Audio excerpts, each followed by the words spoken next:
ইমান সাহেব নিয়ে যান।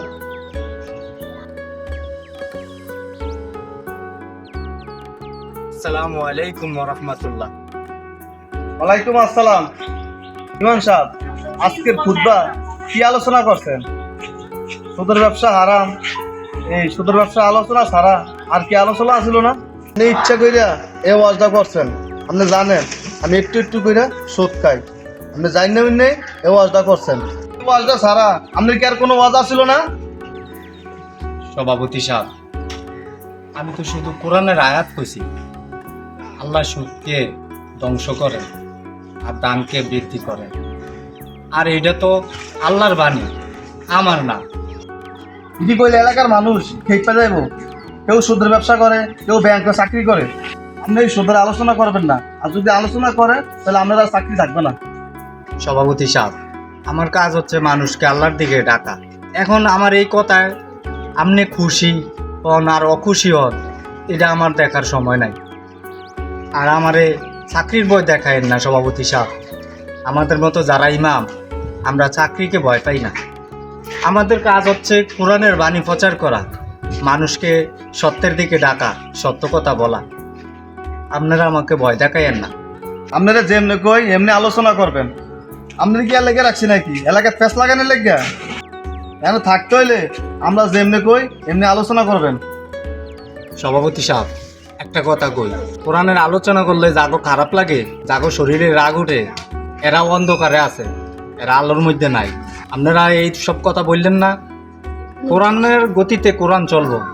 এখানে আপনাকে কথা মতন আমি কোনো আলোচনা করতে পারতাম না। আপনাকে সমাজের মধ্যে সুদ ঘুষে বইরে গেছে গা। আমি কি শুধু টাকার জন্য এমন চাকরি করি? আমরা টাকার জন্য ইমামতি করি না। আমরা আল্লাহর কাছে যে জবাবদিহি করতে হবে। কোরআন হাদিসে যা আছে আমরা তাই কমু। এতে আপনারা রাখেন আর না রাখেন আপনাদের ব্যাপার। আপনারা যদি আমাকে ভালো না লাগে, আপনারা নতুন ইমাম দেখেন। আমি এই মাসে চাকরি করে আর চাকরি করবো না। আসি। আসসালামু আলাইকুম রহমতুল্লাহ।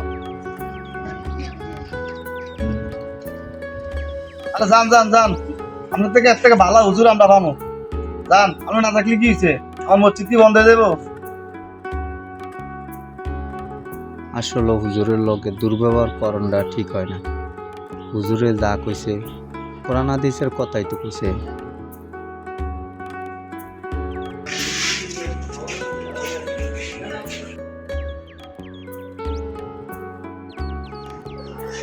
আসসালামু আলাইকুম রহমতুল্লাহ। সভাপতি সাহেব কেমন আছেন?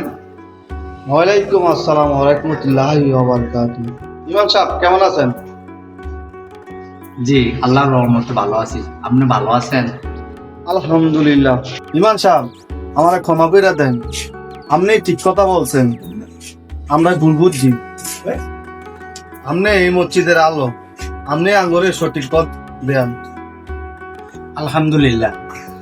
কেউ যদি বলবো ইচ্ছা আল্লাহর পথে ফিরে আসে, এটাই সবচেয়ে বড় জয়।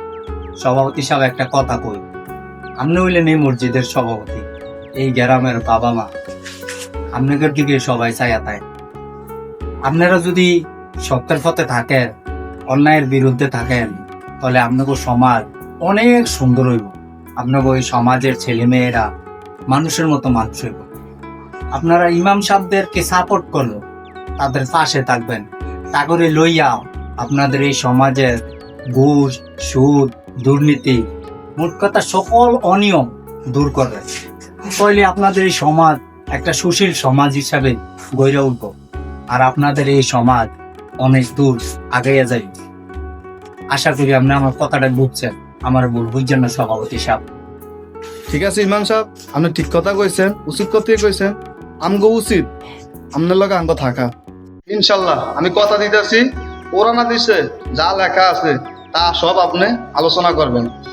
জি সভাপতি সাহেব, আপনার কথাগুলো অনেক ভালো লাগছে। সত্যি আজকে আমার অনেক ভালো লাগতেছে। ঠিক আছে, আল্লাহ আপনার ভালো রাখুন। আসি। আসসালামু আলাইকুম রহমতুল্লাহ। ওয়ালাইকুম আসসালাম। সত্য কথা কখনো জনপ্রিয় নাও হতে পারে, কিন্তু তাই মানুষের মুক্তির পথ। যে আল্লাহর ভয় করে সে কখনো হারবে না। আজ ইমাম সাহেব শুধু সুদের নিষেধের কথা বলেছেন, এটাই তার দায়িত্ব, এটাই তার ইমানের অংশ। কারণ সুদ টাকার লেনদেন নয়, এটি সমাজে অন্যায়ের শিকড় গেড়ে দেয়। ধনীর ধন আরও বাড়ায়, গরিবকে করে আরও গরিব। ইসলাম শুধু নামাজ রোজার ধর্ম নয়, এটি ন্যায়, সততা এবং নীতির শিক্ষা দেয়। ভিডিওটি ভালো লাগলে একটি লাইক, একটি শেয়ার, একটি কমেন্টস করবেন। আপনাদের এক একটি কমেন্টস দেখে আমি নতুন ভিডিও বানানোর অনুপ্রেরণা পাই। ধন্যবাদ সবাইকে।